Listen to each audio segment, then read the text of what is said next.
Welcome into 11 Personnel, presented to you by Monticello Bank. I'm Nick Roush. He's Adam Luckett, and Monticello Bank should be your first choice in banking. They've been taking care of the Commonwealth since 1895. 1895. That's a really, really long time. And there's a location near you. They've got 21 in 15 counties across Kentucky. You can also conveniently find them online at nbcbank.com for all your banking needs, whether it's savings account, maybe you want to make a little money off a CD, or who knows, shop for a loan, car loan, home loan. It's home buying season after all. Visit NBC Bank or your local Monticello Bank today. Member FDIC, equal housing lenders, and proud presenting sponsors of us here at 11 Personnel. Mr. Adam Luckett, how's the KS office doing today? Feels good to be back. Feels good to be back when it's daylight out, so I don't have to worry about the old parking lot light strobe party. Yeah. It feels good to be back.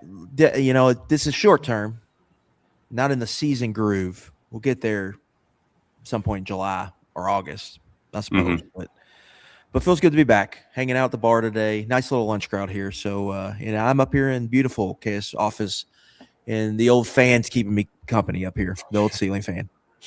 Yeah, and the other part, too, about spring ball is that, you know, our wives are teachers. We've got little kids. So when spring break happens, we do some spring break things. We're kind of moving, shaking. There's a lot going on elsewhere in the KSR universe. That basketball transfer portal is taking up a lot of oxygen right now.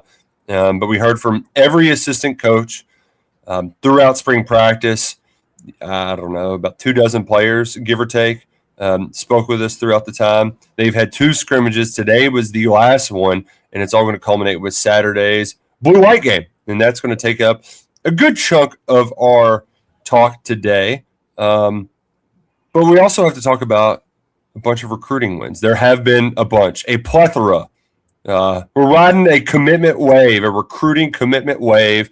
I brought my surfboard. I usually just body surf, though, Luckett.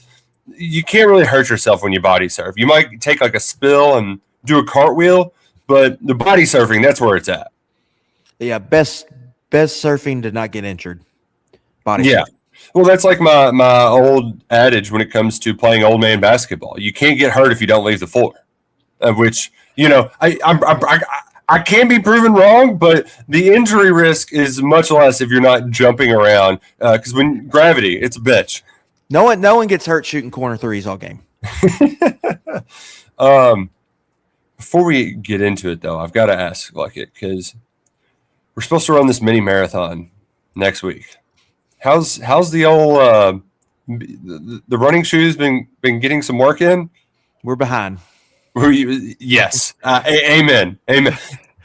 You start strong, but then, you know, like, just traveling a lot. Spring practice happens. It's Part of the run's going to be a nice stroll through the park. I have a feeling. Yeah. I'm a little. We have not stuck to the training plan.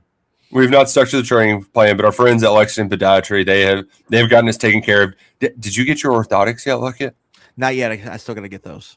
Oh man, I got mine, and it's. Mwah. I can already tell the difference. You can go get yours too out at Hamburg, their location out there. Lexington Podiatry. They'll take care of your feet no matter what you're doing. I'm most fired up for them for the upcoming Derby season. A lot of walking around at Churchill Downs. You know, Churchill Downs, not a small venue, Luckett. For folks who've never been there before, a lot of walking around. So I'll have my best foot forward. Some of it depends, though. Like, some people just hunker down in their spot, right? I guess if you wanted to walk, you could walk a ton. But even like getting there, you're not parking anywhere close. And I know they have shuttles if you're over at the stadium, but sometimes it's just easier to walk. Like, me, I walk a mile to and from. I'm walking around the infield, and then backside mornings, I'm walking around. So a lot of walking getting done. I've got my orthotics from Lexington Podiatry. You can go get yours there too. It's really cool. They just get your phone and like scan your foot, and then within a couple of weeks, they got your feet right to correct your gait. But you don't have any problems. They'll make sure to keep you straight, keep you aligned. You get older, you get all these back issues. Stop them before they start. get a little preventative care from our friends at Lexington Podiatry.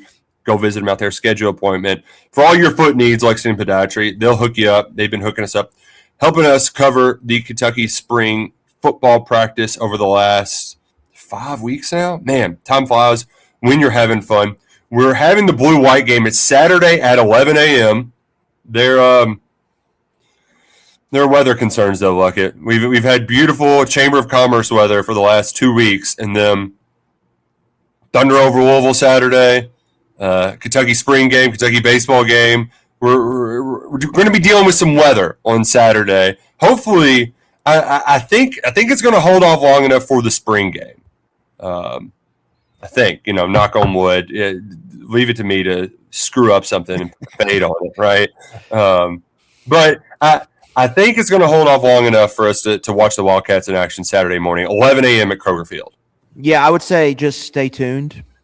UK is going to have some type of announcement before the day of the game, just saying what their plan is.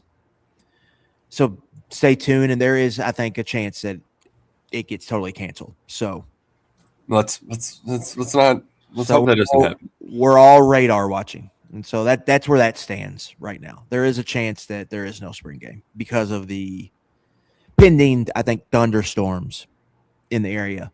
And unlike the baseball game, like at Kentucky Proud Park, they'll either move it around or play a doubleheader on Sunday. Mm-hmm. There's going to be, I don't think, any of that here. Yeah. So yeah, we are TBD on the status of the spring game. As of now, we're proceeding forward like they will have one, but that could definitely change here in the next 24 to 48 hours. We're less than 48, 24 to 36 hours, I'd say.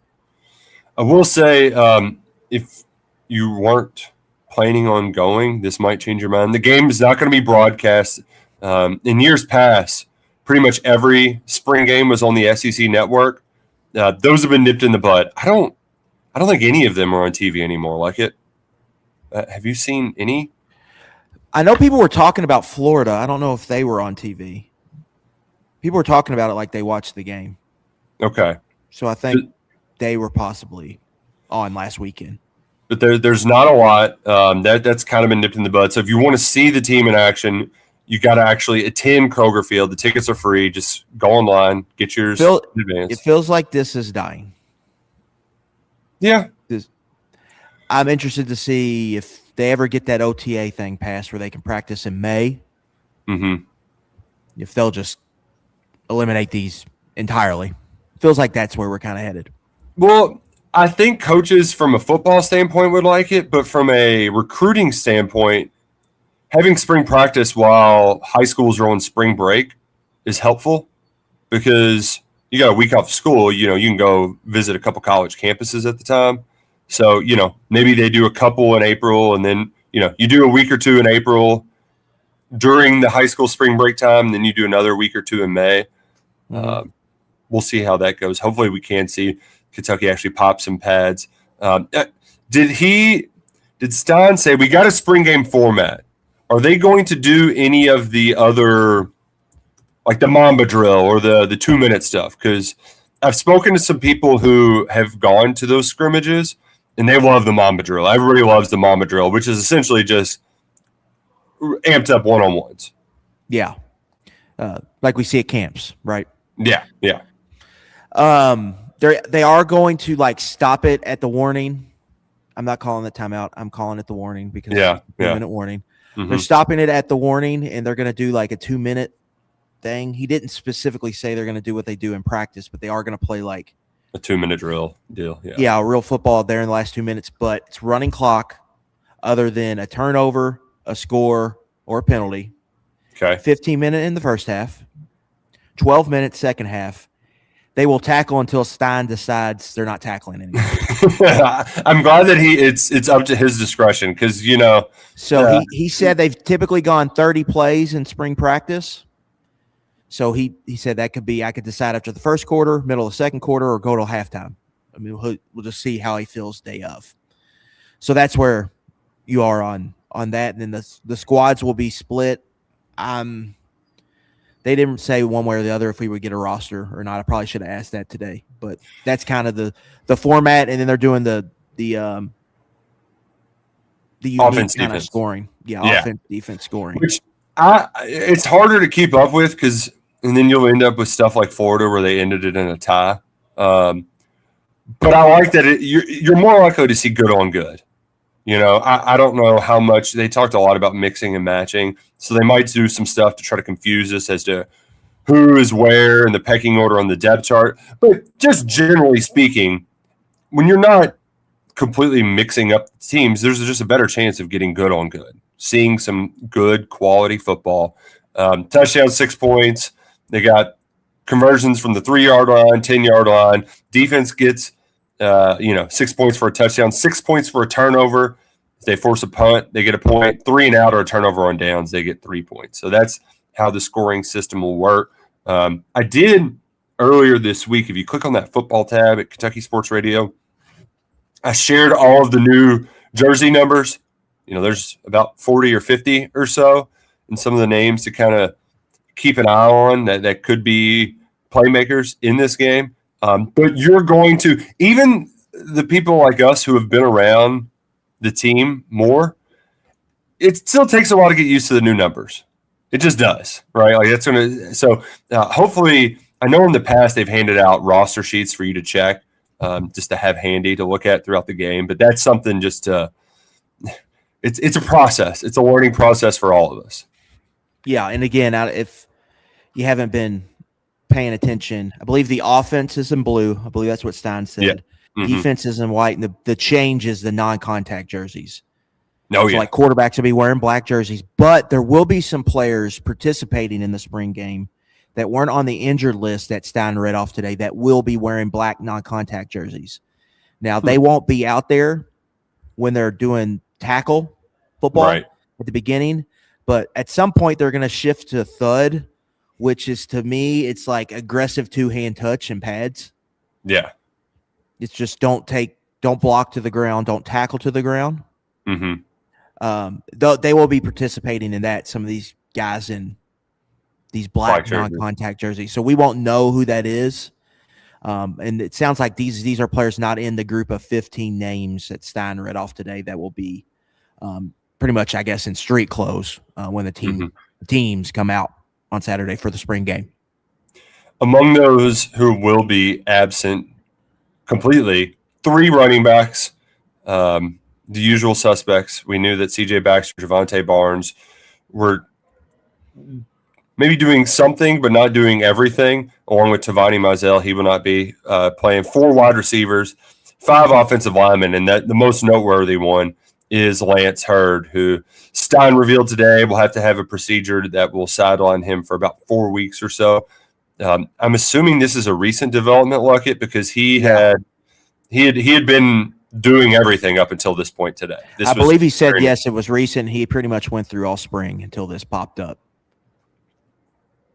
Sounds like a knee scope. Like, you know how players get it cleaned out?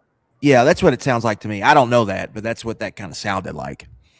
Yeah, getting a joint cleaned up, something along those lines.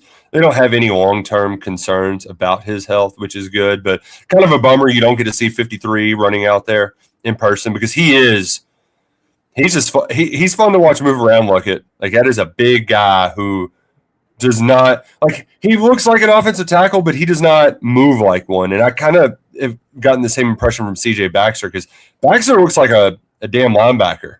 Like, he is a big guy who can put on the jets and go.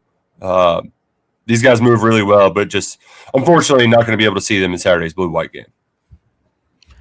Yeah, and I think some of these were expected. Barnes, Baxter, Nick Anderson. Yep, that answers your question, Curtis. No Nick Anderson. No Nick Anderson. The starter, like, players that are not participating are Baxter, Lance Hurd, Sam Nick Green, Anderson, Sam Green, but he's off an ACL. Everyone knew that, and then that's pretty really much it, I believe. Hardly Gilmore had a knee, and you didn't know how much he would be involved. I know there was some worries that it was serious, but it wasn't a serious injury. He was just in a brace, and he was still running around and stuff when we went to practice a week ago. So minor injury, nothing major there. So it's a big shot to the depth Luckett because it's 15 guys out when you don't have your complete team, but it's not, knock on all the wood, knock on everything you see. Nothing too terribly serious from a starter's perspective. Yeah, but you do have guys, Jaden Smith, Abasim, Xavier Daisy, Hardley Gilmore, Javante Barnes. These are all guys, Nick, I would classify as competing for rotational spots or potentially starting positions. So right. The depth is, you're being hit depth wise. I did ask Stein directly.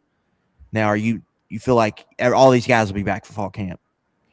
And he says, I 100% feel that way. No, but these are no long-term things. So, okay. So it definitely points to a lot of precautionary stuff, specifically Barnes, Anderson, and C.J. Baxter, obviously coming off. They've had injuries their whole career, yada, yada, yada. And then Hurd's doing whatever is going on with him. Selm was injured last year. Jaden Smith was injured last year. So are these things that have just lingered? Typical injured during the season, maybe needed to get off-season surgery, and then you're limited for spring practice. Yeah. And so that's where they stand. They're saying that they feel good right now. We'll see what that looks like, when fall camp starts.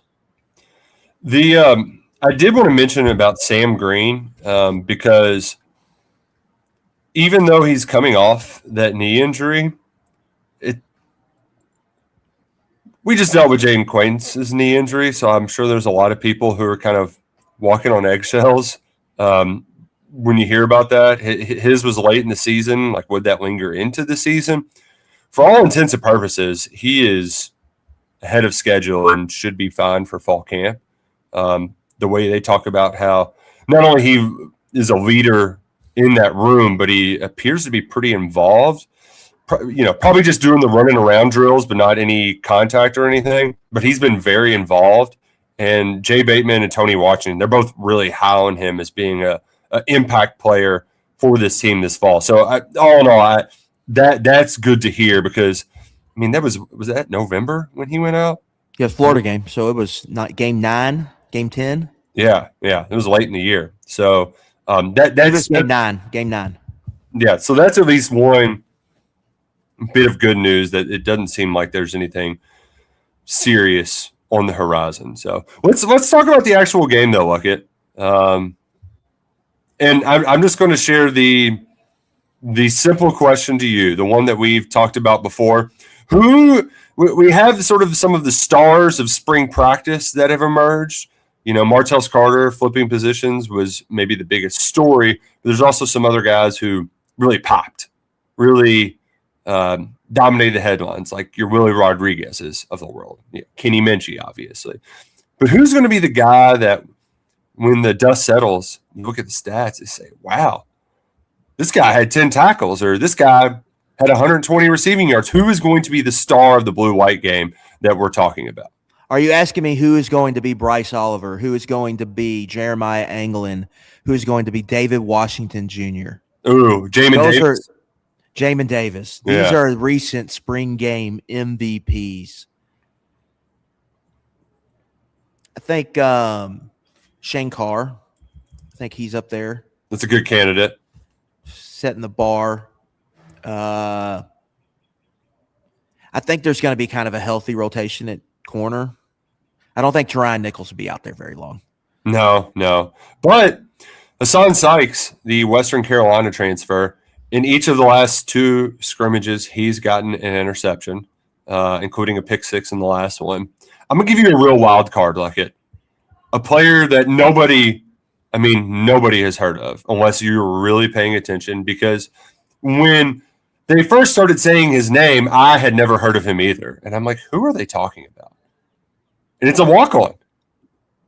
A former Blue Bomber from Cincinnati, St. X, who presumably played for Andrew Coverdale, the passing game coordinator during his time at St. X. Andrew Weber, number 36. He's a junior defensive back, plays safety.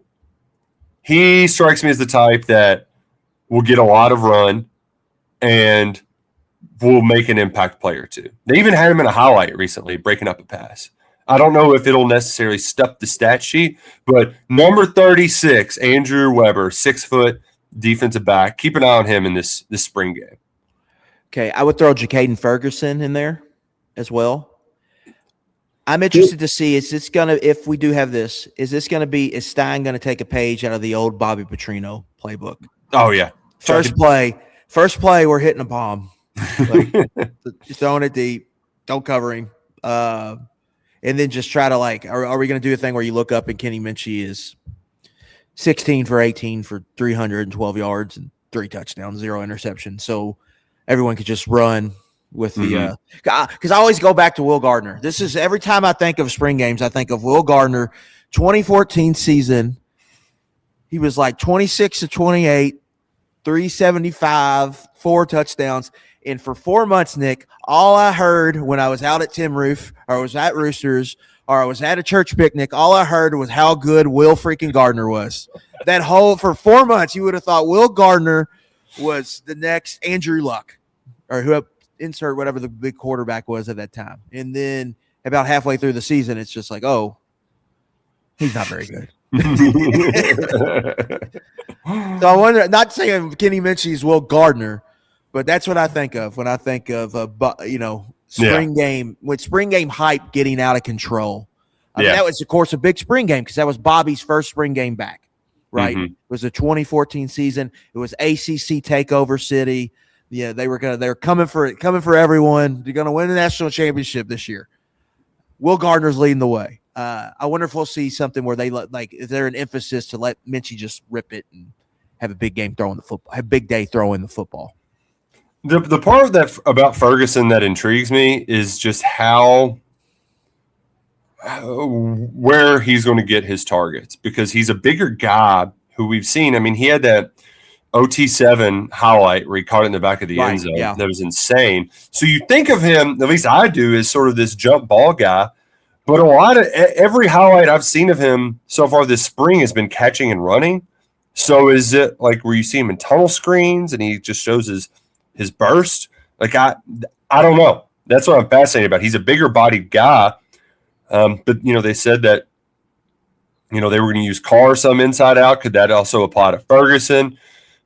That's something I'll be monitoring. And then another player that I'd like to mention too, because I don't think they're going to want to play Willie Rodriguez a ton. He is a mouth. I think what was the quote Stein had? If we're not feeding him regularly, then we're doing something wrong. Right, something like that. He's in every highlight package doing something awesome, but I don't think you want to ask 81 to do too much on Saturday. So I think you're going to be looking at 87, which it's hard for me to see a number 87 playing tight end for Kentucky and not see C.J. Conrad. But Henry Boyer has had a really good spring. He's slimmed down, lost about 40 pounds, went from about 280 to 240, and has really worked on his pass catching, his route running ability. I think you'll see him not just be a traditional inline Y tight end. He fits that mold, but I think you'll see him do some other stuff as well and get involved in this passing game quite a bit. Yeah, I think Mikael Skinner is also probably a candidate to maybe be someone fans leave the stadium talking about. Yeah, have like 2 insane plays that you're just like, oh, wow. Just like a catch and run for 35 yards, something like that. Yeah. The other part of it, too, that it goes along the lines of how much are they going to show? Will they get a little a lot of what we've learned about Jay Bateman's defense is that it's complex. There's a lot of moving parts. There's a lot going on. But this is a game where you're vanilla. That's how they operate. So, like, how much of Jay Bateman's defense do we get to actually see? Is something I'm just fascinated about. I'm not getting my hopes up, Mr. Luckett. Not much would be my analysis or pregame analysis there.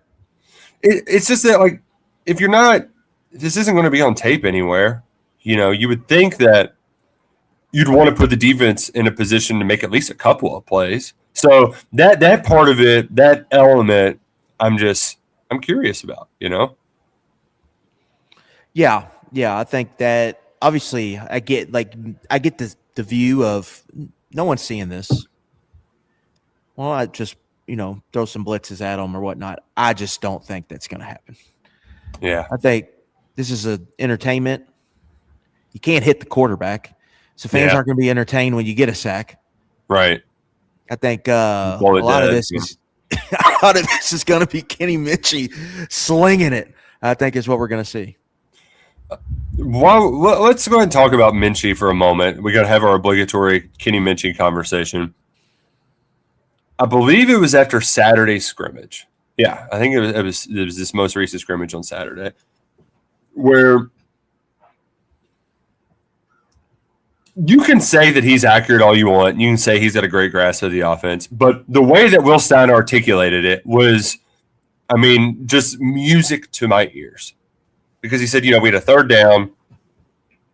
Defense has a blitz on. He slides to protect. He flips it.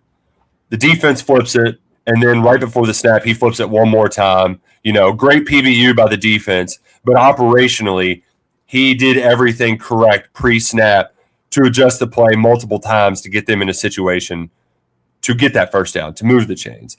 And just, I'm butchering the quote, but the way Stein talked about Kenny Mincchi's operation, that's the way that NFL quarterbacks talk about it, right? Like, I feel like I heard a bunch of Aaron Rodgers interviews where when he's not talking about darkness retreats and all of his weirdo stuff, he talks about the coverages, what they give, his checks call, we had a blitz coming, so we went hot there. Like, that is the kind of football stuff that has really been missing from this program. Like it just hasn't been there. And whether or not that's just a lack of communication from the previous regime, or I think it's more of a lack of trust and a lack of empowerment in the quarterback that they weren't giving the guys the rope to do that. Whereas, like, you're going to see that now with this modern offense that Stein and Sloan are implementing at Kentucky. Yeah, I think just in general, former quarterbacks to head coach, the program in general, everything is going to be run through the quarterback, and the quarterback is going to be one of their best players. Like that, to me, that's the plan. Like if he was going to give us if he was going to give you like the real blueprint for how he's going to succeed here, I think he probably did in the job interview. We run everything through the quarterback. I have a strong quarterback background. I know what I'm looking for. I know this or that. I know how to get quarterbacks in here. I know how to develop them. Quarterbacks that play for me are typically one of the best in the sport. And so everything's going to be run, I think, through the quarterback. And I think we're going to see that when games play out. I think when you project Stein's era moving forward, no matter how good or not, how good you think it's going to be, where it's going to land, I think Kentucky's going to have the potential. They're going to have more knockout power in their punch. Mm-hmm. Like they're going to be able to swing up and I think scare teams more consistently than they were in the past and win some of those games. And I think quarterback and their play style is going to be a big part of that because if Stein continues his track record, Kentucky's going to have one of the better quarterbacks in the SEC every year. I mean, yeah. You put Frank Harris, what he did at UTSA that year, you put all the quarterbacks he had at Oregon, they would have been in that single season one of the best quarterbacks in the league. Yeah. And if you got that, you have a chance to overachieve, and you can do that consistently. You're going to put yourself in a really good spot, I think, year over year. And I think that's the plan here moving forward for them. And Mincchi's up first. He's up at the bat first, and we'll get to see what he can do. And that starts Saturday afternoon when the fans finally get to see him. Mm-hmm. Because all we've had so far is people that are at practice tell us stuff or their UK's own highlight videos that they publish. But that's really it. And it's Notre Dame tape. Like that's all we really have. Right. And that's Notre Dame tape, most of it against, Arkansas and Syracuse when those games are out of hand. Right. And so now we'll get to see what it looks like in person. And this will be the first chance before we get back in that stadium when the season starts. We'll talk about, who could be the next quarterbacks after Mincchi in just a little bit. But I am curious because we will get a heavy dose of Mincchi. But he's not going to be the only one out there. Jakai Long from Marshall, Brennan Ward, the returning, I guess he'd be a redshirt freshman going into this year. Do we think we'll see a QB2 emerge in this blue-white game? We could. That's one of the more, I think, interesting, like, underrated storylines. I think it's that and, like, what Martellus Carter looks like at tailback. Mm-hmm. So we'll see. I still have the belief, Nick, if Matt Ponatoski shows up, I think he's the backup. I've been of that belief since the beginning. So we'll see if he shows up. But we'll get to see like kind of where they are. Jakai Long has started games. He started games at Marshall. He started a game against Georgia last year. And then Brennan Ward, like I thought he looked promising when he got in there against Tennessee Tech there at the end of the season last year. And last staff was higher on him than people thought from the outside. And I think early returns we're getting from this new staff, they like him. So there's something there. So we'll get to see where he is in his development as he, is in year 2 now. Because it would be nice if one of those guys goes in and looks not just comfortable, but is also efficient. That might be a signal. Okay, well, maybe it isn't just a dead giveaway that Ponatoski is number 2, right? Like maybe he will have to work pretty hard to be able to earn that QB2 spot. Because I heard Long had a really good second scrimmage last Saturday, performed really well, and as Stein said it, I mean, he was in line to be a starting quarterback at Marshall. So he's no slouch at all. On the Martellus Carter thing, it's we've kind of talked about it at length. One thing we didn't sort of consider in that conversation, does this give you we're clearly kind of concerned about the running back depth, but does it give you a positive sign about what the depth is at safety and how good they feel about their play at safety, that they're willing to say, hey, here you go, here's one of our best athletes, y'all can have him on offense? Yeah, 100%. Like, to me, they paid to have the most experienced safety tandem in the SEC with Ty Bryant and Jordan Castell. So, yeah. Yes. And then, like, Aaron Gates is a guy that played for Bateman, played for Allen Brown. Like, they obviously like him a lot. So, yeah, I think it does. To answer your question, it does. I think they feel good about what they have at safety. Well, we're fired up to see it all in action. Saturday, 11 a.m. at Kroger Field. Get your tickets now, free online. Hopefully they don't get rained out. I know some people, some of the plebeians who normally don't get to experience the sweet life are able to jump on sort of sweet tickets to that Keeneland Lodge area or whatever the hell they call it now, the Longship, or it keeps changing sponsorship names. So you can get yourself some good seats. I know the stadium is under construction in some parts, so you won't be able to sit everywhere and anywhere to get around. But hopefully the rain stays away long enough for us to get to watch this team. I will say, though, we will not be gambling on this game on BetMGM. There are no odds available for blue or white. If you were to make odds, though, on first touchdown score, who would be the shortest price for your Kentucky Wildcats? Shankar, probably. Shankar? Probably Willie. Yeah. I was going to say Willie. But there Willie, could be Shankar, and then a running back. I'd throw a running like Patterson in there. Those would be my top 3. Because there is a world where, like it is just we're going deep to Shankar. But if it's a longer drive, I would have Willie Rodriguez as my shortest price to score the first touchdown in this spring game at BetMGM. No, you can't find the odds for the spring game there, but you can find odds on pretty much any other sport. The NBA playoffs are underway. NHL playoffs start this weekend.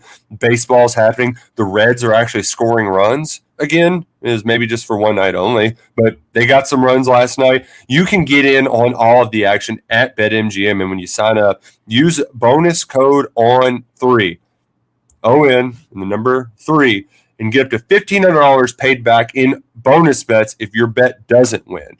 All you got to do is use that code, make your first wager from $5 to $100 to $1,500. If it wins, well, you won the bet. If it loses, you're going to get all that back in bonus bets. In addition to that, you also get an offer for 50% off an annual membership 2-3. So don't waste any more time. Download the BetMGM app right now and sign up using bonus code ON3 today. See BetMGM.com for terms. 21 plus only. U.S. promotional offers are not available in New York, Nevada, Ontario, or Puerto Rico. Got a gambling problem? Call 1-800-GAMBLER in the U.S. or call 877-8-HOPE-NY or text HOPE-NY in New York. Call 1-800-NEXT-STEP in Arizona. 1-800-327-5050 in Massachusetts. 1-800-BETS-OFF in Iowa. 1-800-981-0023 in Puerto Rico. That first bet offer is for new customers only, subject to eligibility requirements. Rewards are non-withdrawable bonus bets that expire in 7 days in partnership with Kansas Crossing Casino in Hotel. All right, Luckett.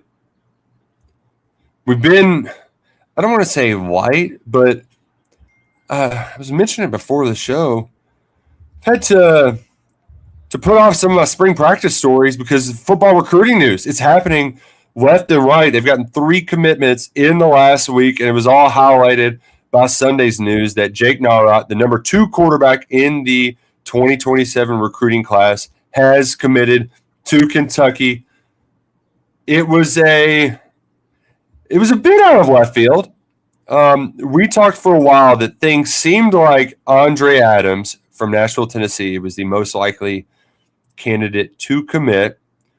But there might be a dark horse, a guy, one of these top 5 guys, top 10 guys that are the cream of the crop. They might have a shot at if they're willing to pull the coup off. And sure enough, they pulled it off. They got Narat on the board. What did you think when you heard the news? But yeah, I was with you. They were kind of like hovering in their recruitment. But I always, my read of the Narat thing was like, I just don't know if he's not, just at the end of the day, if he's not going to go to Iowa. Like, that's where I stood on that. But for those listeners, you remember a few episodes ago, I said, like, I feel like I have a pretty good sense and feel about a lot of these recruiting developments. This one, if the quarterback stuff felt weird the entire time. It was just really hard to get a read on. And that's even back in the portal. Like, yeah, they were just really hard to get a read on. So these are the 2 commitments they got really kind of came out of left field at quarterback with Mincchi, obviously, and then Jake Narat. Like, both of them kind of a little out left field. Narat, there was more smoke there, but for them, I think this was a big deal because I think it was clear the entire time, like, they liked Adams, but they had guys that were higher on the board. And what I brought up a few weeks ago was like, I just don't know what the board is. I know there's like 5 guys they're in on. I just don't know where these guys slot for them and like how they're tiering them. Or is some above the others or some in a group together? It was hard to get a feel on. But what you should do at KS Board, what I'm doing this year, different than we've had film rooms in the past, but I'm mixing up this year. I'm just writing a scouting kind of breakdown of all these players as they come in. And we're doing them kind of in bunches together. Our second one dropped this week after the Narat commitment. And to me, Nick, like we've got the tape here showing right here. If you're not watching on YouTube, I highly suggest going back and watching it. Charles Power gave him a Drake May comp, which I don't think is bad comp at all. You see some of the playmaking and just throwing it up, open down there somewhere. But he's kind of a like kids are growing up watching Josh Allen now. Yeah. Play like him. There's a lot of like Josh Allen-esque stuff on this tape. Right here is a boot to the right hash mark. Throw it all the way back towards the left hash mark. There's some in stride. There's scrambles where he's throwing behind him. There's the ball skills. There's using him as a runner in the red zone. There's some like Josh Allen type stuff to me on this tape. And so to me, I'm not, Josh Allen's a freak, obviously, but Narat does some stuff that I think you really like as a quarterback. He was a late bloomer. He didn't start till he was a junior. He's a basketball kind of first athlete, I believe, growing up. Yeah, he didn't play tackle football until 8th grade. His first time. Yeah, his first time as a starter, 3,078 yards, 71.1% completion rate, which is a big kind of box for Stein. He said as much. 1 interception. One. Led Illinois with 41 touchdown passes. Led the state with 41 TDs. Also 8 rushing touchdowns. He's an Elite 11 finalist. Late bloomer, checks multiple boxes as a prospect. Narat throws with touch and accuracy, along with plenty of arm power, both on and off platform on a big athletic frame. There's room to add strength to that frame. This quarterback has tight, clean mechanics in the pocket, giving him a high ceiling as an RPO passer, in my opinion, due to the ball handling and quick release. Playmaking is impressive and jumps off the screen. Narat can extend plays, avoid pressure, and create throws thanks to his feel, accuracy, and athleticism. Projects to be a strong fit for Stein's hybrid pro-style offense that will include play-action fakes, RPOs, heavy screen diet, and volume vertical shots. He's good at all of these and might just be scratching the surface of his potential. And what I want people to understand, because I think there's a lot of people confused, how is he rated this high, and how am I not seeing Ohio State, Michigan, Georgia, Alabama, USC, all these big deal schools when it's in quarterback recruiting? Main reason for that is because he was a late riser. He was not – I don't believe he was ranked, Nick, in January. No, he was unranked in January. And so he was just all these other schools had their guys at that point where he was kind of a late riser. And you see this a lot of times. Drew Alar was like this when he came out. Yeah. He was a late riser like this. William tried to get being him. One of the more higher ranked recruits. This happens sometimes with guys that don't start until their junior year of high school, who maybe wasn't doing the camps. And a lot of this is because they're multi-sport players that kind of gotten a late start. And this is kind of who Narat is. He just totally exploded on the scene, and he's going to have a chance. Like, he's going to go to Elite 11, and if he performs well at Elite 11, he's got a really good chance to be the number one quarterback in the country in this class. The way that Charles Powell wrote it, he's our lead analyst and evaluator. He consistently made the most challenging throws of any quarterback in this class. And speaking of the rankings, because there is some confusion there. ESPN just updated their rankings for the first time this morning. So when we were describing him as the number 2 quarterback in the class, that was the Rivals ranking. Now, the rankings have since been updated. He was like 120s overall for ESPN. When you do the industry ranking and you aggregate and combine everything together, number 5 quarterback, 60 overall. And, obviously, as you said, those are subject to change again when we have some more updates. But this guy's a bona fide baller, and I'm glad you really emphasized the part that he's still early in this process of development where, hell, he took his team to the Elite 8 in basketball. That only happened 3 times in school history. Hadn't happened since 95. He's dunking on guys. And this is like a 6'4", 6'5" guy who moves very well, is a great athlete that just is kind of late on the scene and waited his time. They had, I believe the guy was at UCLA. He's a UCLA quarterback who was starting in front of him. And then he gets his junior year and is just outstanding. And his future is bright. I doubt there are many listeners to this show who are of this belief. But, maybe there are a few casuals out there who are like, well, they just got Ponatoski. Why are they getting another one? You have to get a quarterback in every class.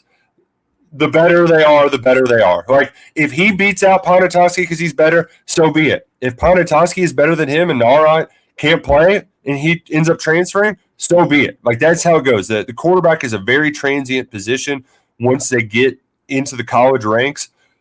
You want to get the best guys in the high school ranks because when you hit on one and you got him for a while, that's huge for your program. And now Kentucky finally has a recruiting operation that can attract top talent at the quarterback position, and Narat is definitely one of those players. Yeah, a lot of confidence in his arm. Part of the reason I brought up the Allen comp was this is known in NFL circles. When Allen breaks the pocket and rolls right, you're toast.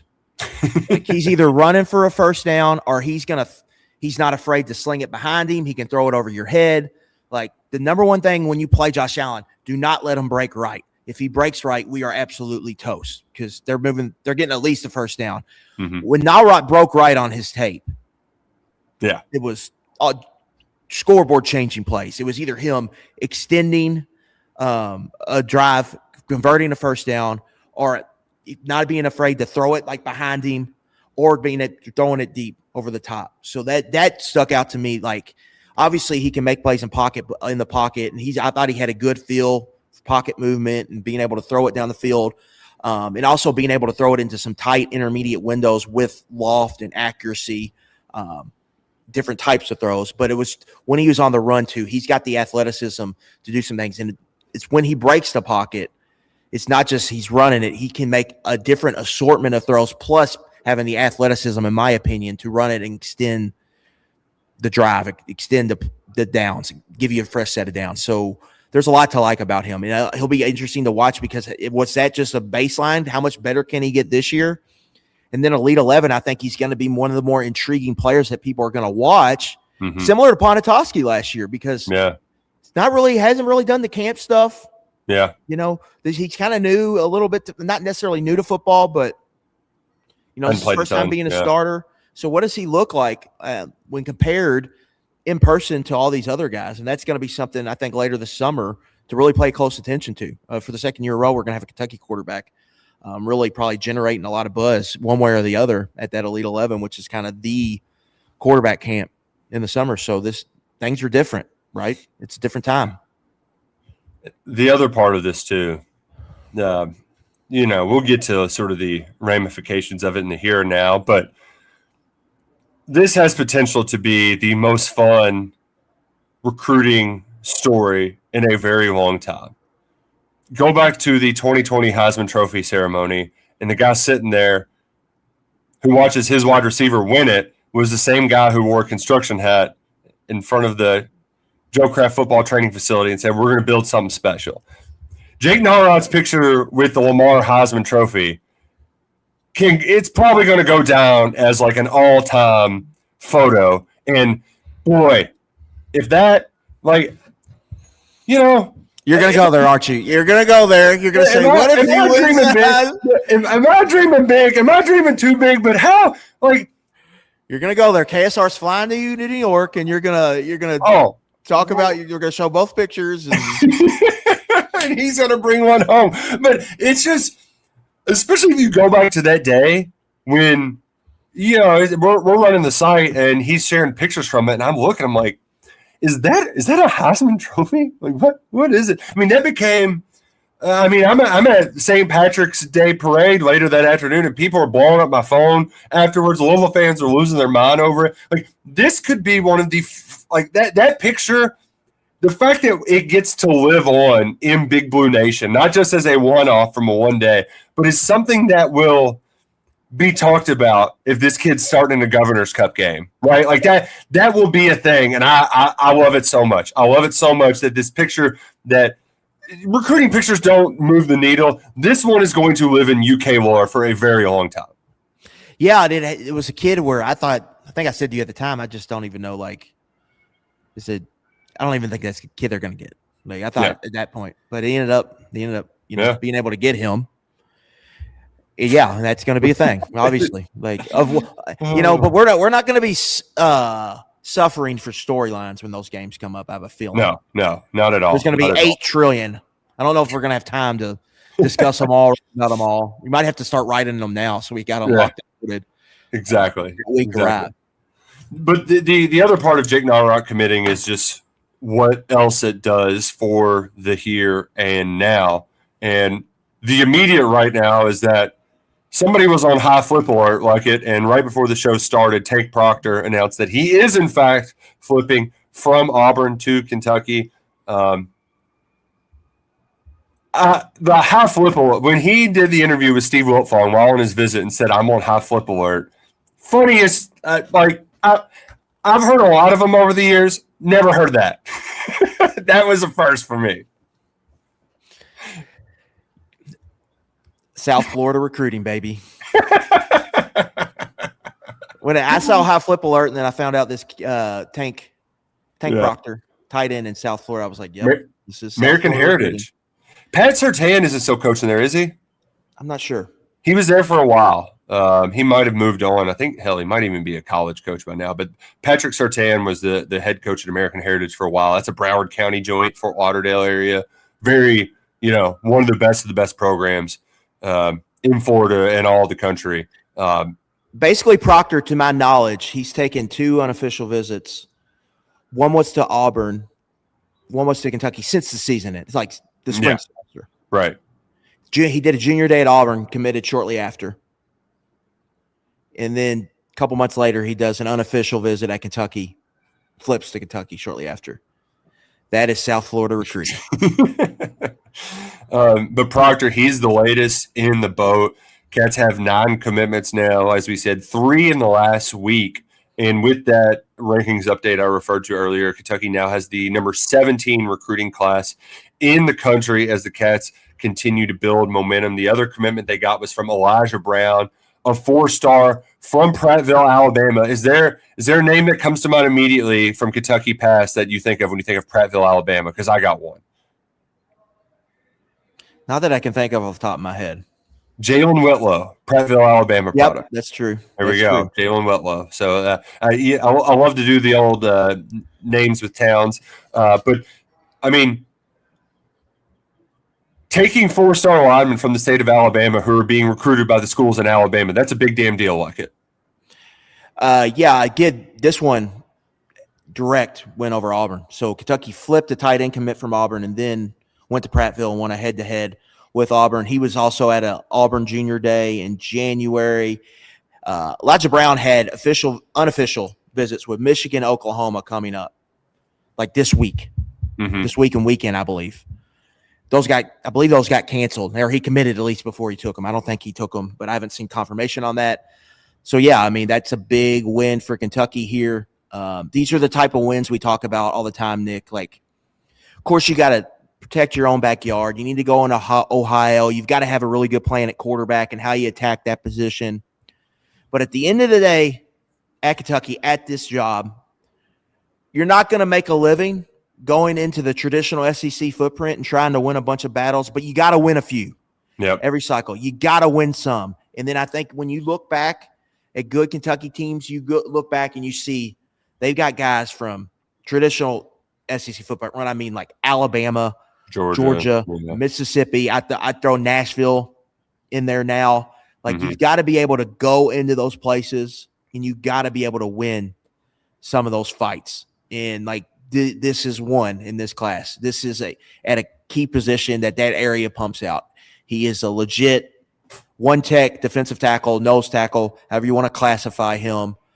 Can hold up in the A-gaps, can eat double teams if you need him to, but also has, I think, some of a motor and some athleticism to kind of get off blocks and make plays to create those tackles for loss that you're looking for. He's kind of 6'1", 6'2", so he's already got a leverage advantage, but I thought he plays with good pad level, shows striking power, and that play strength, size, power, all that will translate to the next level. Obviously, like with any defensive tackle, he's going to need some development, but he's an intriguing fit, I think. N.J. Bateman's kind of more of aggressive style defense where you're still going to need guys that can kind of do the dirty work, that can get in there and just be kind of pains in the ass to move there in the run game. But you also want guys that can move and help you in kind of your post-snap stunt game. And I think Brown has some potential to do that kind of as a looper or diving from one gap to another. So I like the potential here. Motor runs hot. There's a couple plays on tape where he's chasing down in pursuit 20, 30 yards down the field. So you have to like what he brings to the table.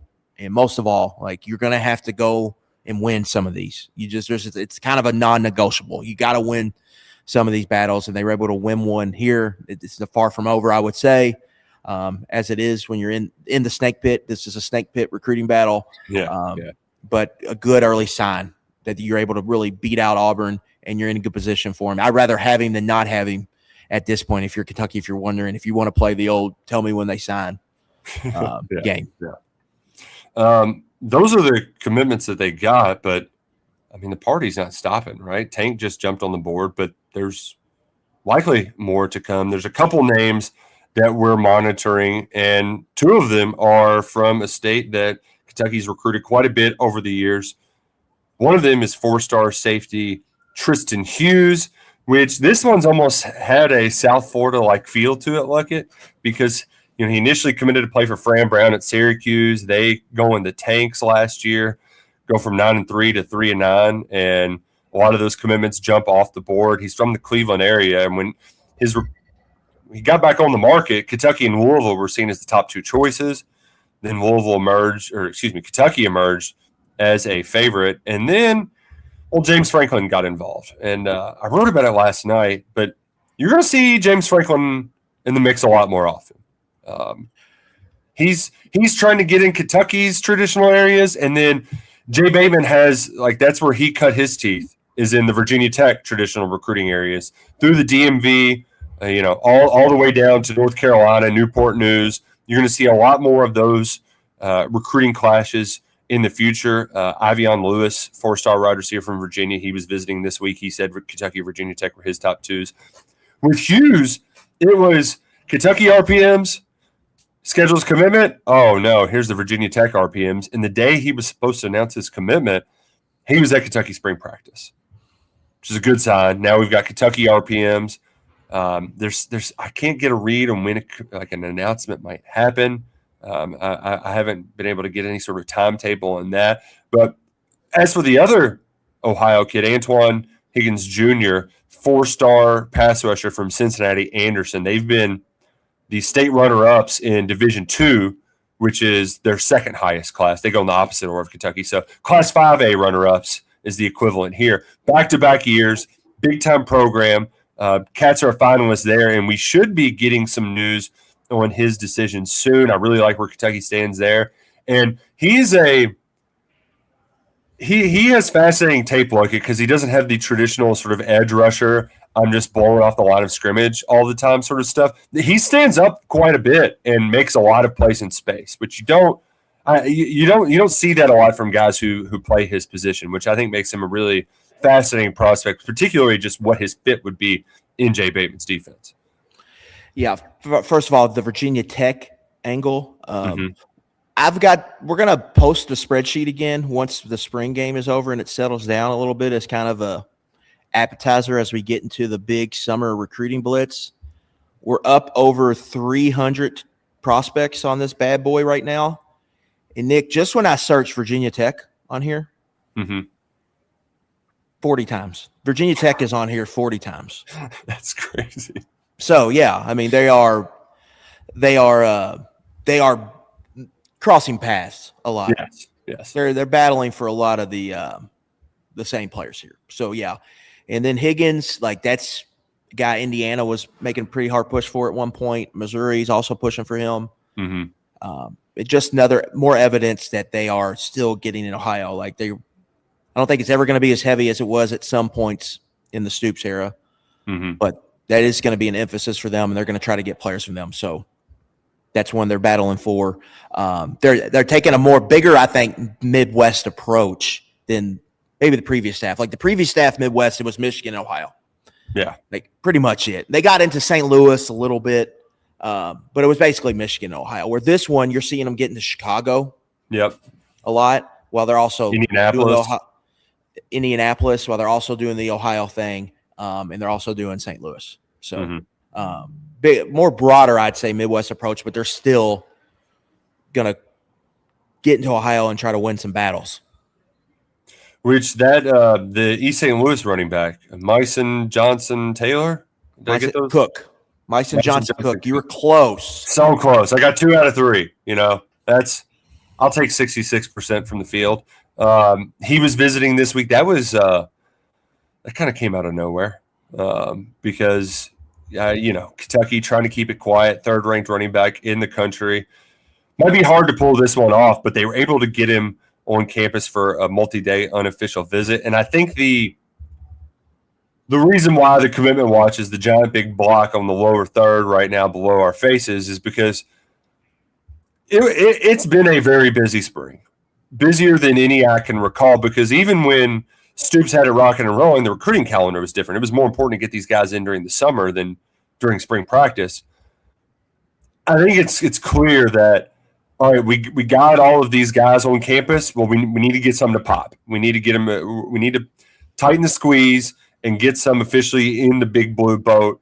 And we saw Tank as the first to flip following Narat's commitment, but there should be some more, I think, coming right around the corner. Will it be exactly this weekend while the spring game's happening? I don't know, but it does feel like we're in the middle of one of these commitment waves right now, and there should be 2, 3, 4, hell, maybe even 5 more before the dust finally settles on this thing.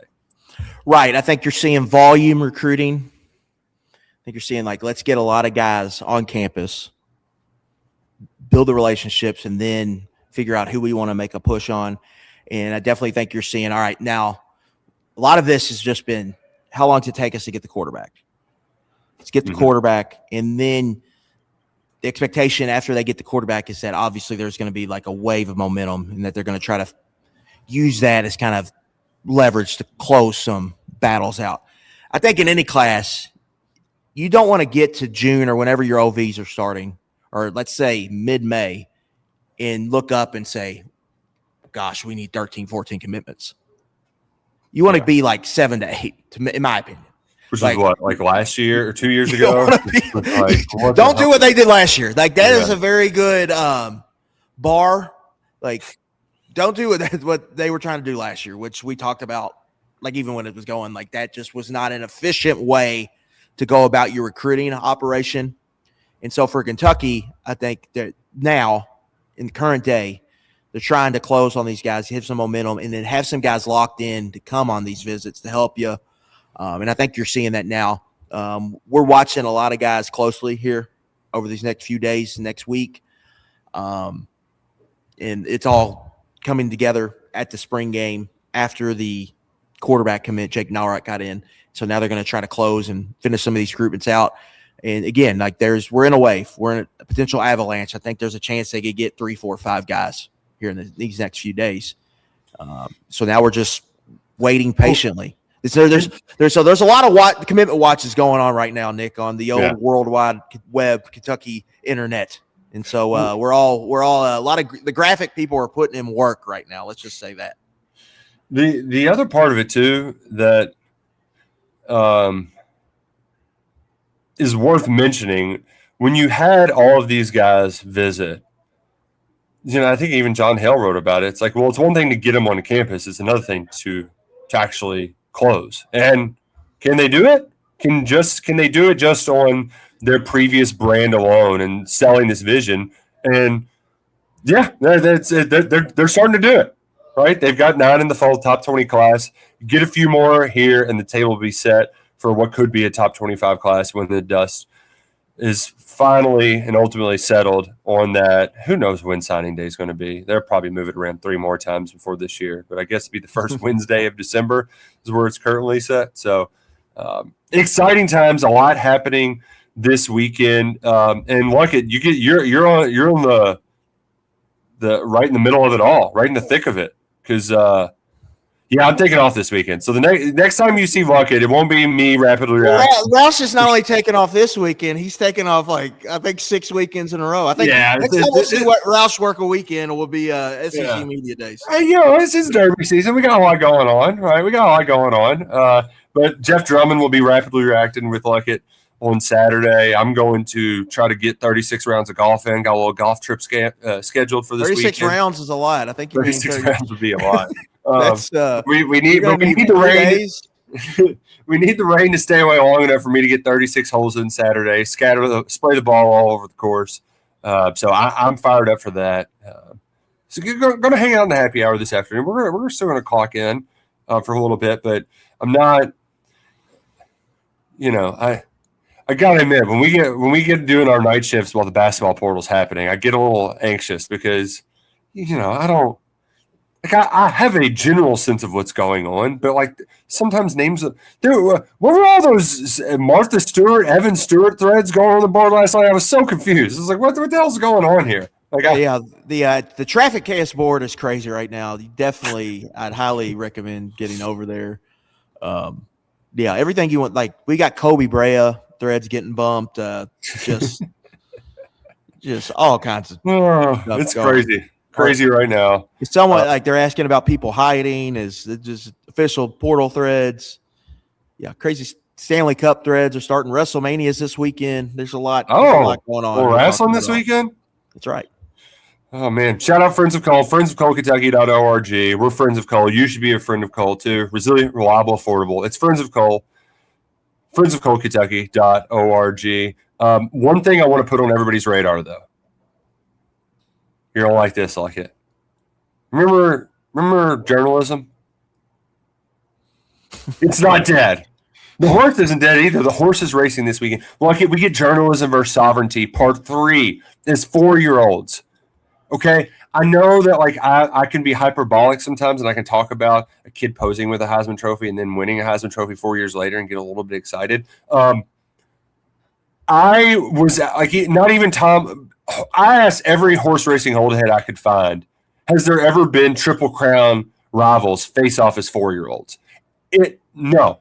Like they might in like the Breeders' Cup, but they're not the top two horses. Oaklawn Handicap Saturday 6:20 at Oaklawn Park. It's their first start. Each horse, like just a Derby horse, a Derby winner running as a 4-year-old. It only happens if you're like a Mystic Dan or a Rich Strike because you pulled a big upset and Sovereignty is going to be just fine as a stud.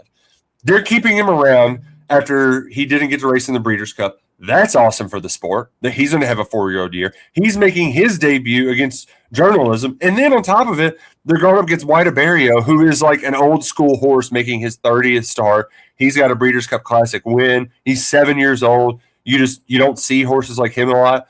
I mean, he really only wins at Gulfstream, though, so I wouldn't bet him. But this is a surprisingly awesome horse race that's happening Saturday night. If you want to get your engines revved up for Derby, just, play the apps, at Keeneland. But that Oaklawn race, like I won't even bet it because the odds will be so short, but it'll be a fun race to watch that I think everybody should at least give 2 minutes of their Saturday evening to before the Thunder over Louisville festivities. Some people forget Thunder's this weekend. There's a lot going on. Forget all about it. People do forget about that. It might be a little rainy though. Do you watch Thunder on TV like it? No, I do. Every year. I just like it's more of like just the sort of the whole production. Like I love watching local Louisville TV during Derby time because it's very much like television of a bygone. What's their Super Bowl? Yeah, because it's not television that you see in modern days. A lot of stuff's nationally syndicated. Like WDRB is just doing their own stuff for like 20 hours a day, where they'll be at like the mini marathon or the bed races. You know what I mean? So like I like it. I think it's cool. I think it's a lot of fun. I think it's fun when you get all these people too who know things about airplanes at the air show. And I'm just like, yeah, that looks cool. Like, look at that one go. Pretty neat. Yeah, well, fireworks are cool if you're there. I just don't see the appeal for watching fireworks on TV. Yeah, but some people feel that way about baseball. So who am I to say? Yeah. Well, you drink a couple cocktails. It's like 10 o'clock at night. Everybody's asleep, and you're just kind of like, whoa.